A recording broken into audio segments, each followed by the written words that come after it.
Hi there guys, Neil at Italia Autos here. Welcome back to another video on my channel. Behind me we have a super rare Phase 1 GTV with only 37,000 miles on it. So in this episode we're going to get it on the ramp and see how it's holding up.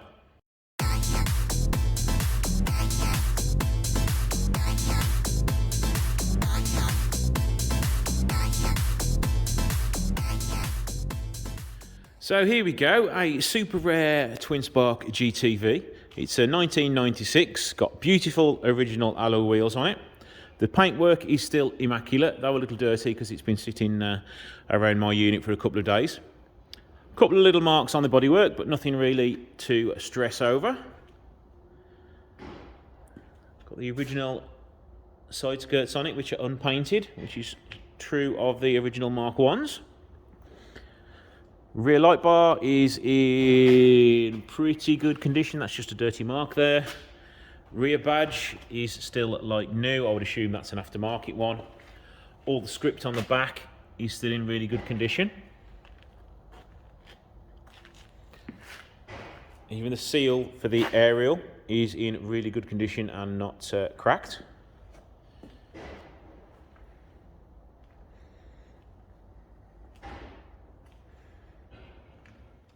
So the exterior is pretty much bang on. It's what, 27-year-old car, 26-year-old car. So it is holding up pretty well indeed. Let's have a look on the inside now. The big show of the mileage on these early cars is the condition of the driver's seat bolster. And as you can see, that is pretty spectacular considering the age of this car. A little bit of cracking on the leather, but that is as you would expect it. Now on to have a look under the bonnet.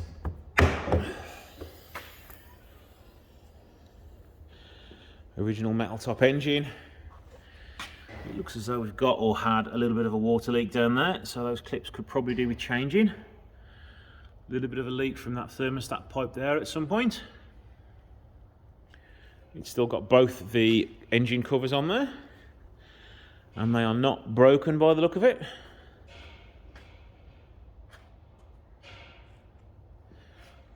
No visible oil leaks or anything like that that I can tell, so this does seem to be in very good condition indeed.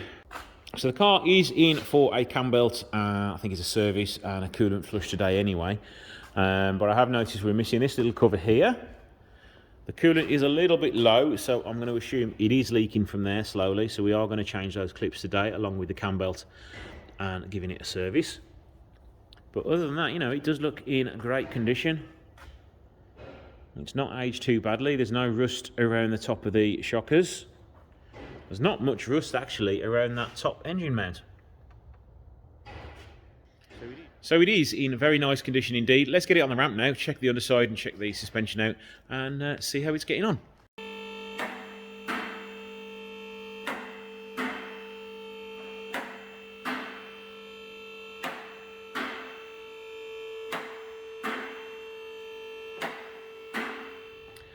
Right, let's start by looking underneath the arches. Not a single real bit of rust. I can see a little bit of rust on some of the bolts and some of the clips and a little bit down the bottom there. But for such an old car, it is in very good shape indeed. There's no rust down there. The spring and shocker look okay. A little bit of rust on both of those there.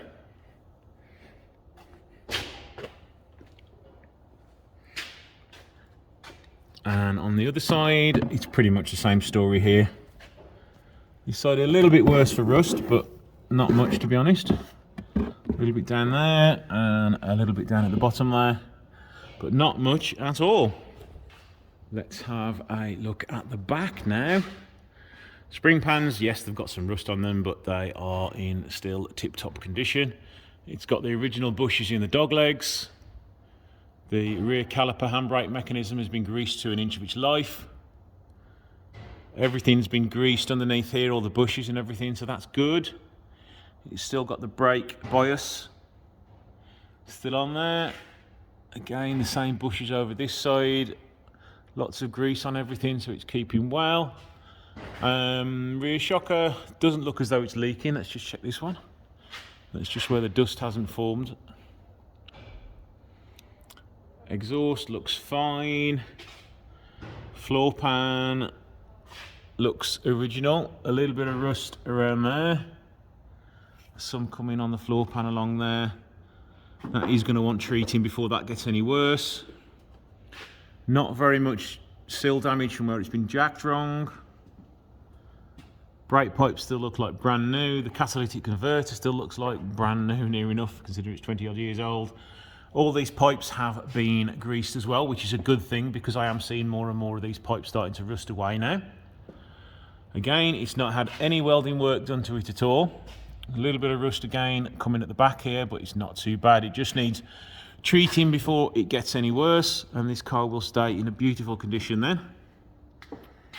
Let's have a look for oil leaks on the underside. I would like to think there isn't any.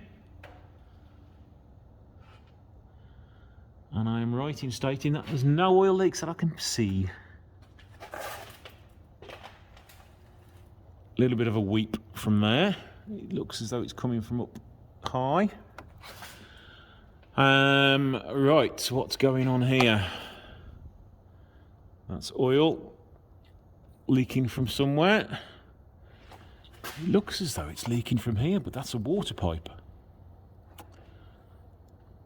The front side light is all okay because they are common for this part to break off or burn out. Radiator support could do with refurbishing. It is looking a little bit crusty. The front side light here looks okay again as well. It does have the air conditioning on it. I have no idea if that works or not. All the bushes at the front are hopefully all okay. All the gaiters are fine on the drive shafts. A little bit of a lip on the brakes. So overall, this is a really nice GTV. Just needs a little bit of work on it just to get it in tip-top condition, mainly under sealing the underside and get rid of that bit of rust. But generally, it's a really nice GTV, which will live on for many years to come. Don't forget, I've also got a new chat page on Facebook, and I've also got a membership now on YouTube itself, so you could join there. That would be much appreciated. And don't forget, I still run Patreon as well. So thank you for watching, and I shall see you in the next video.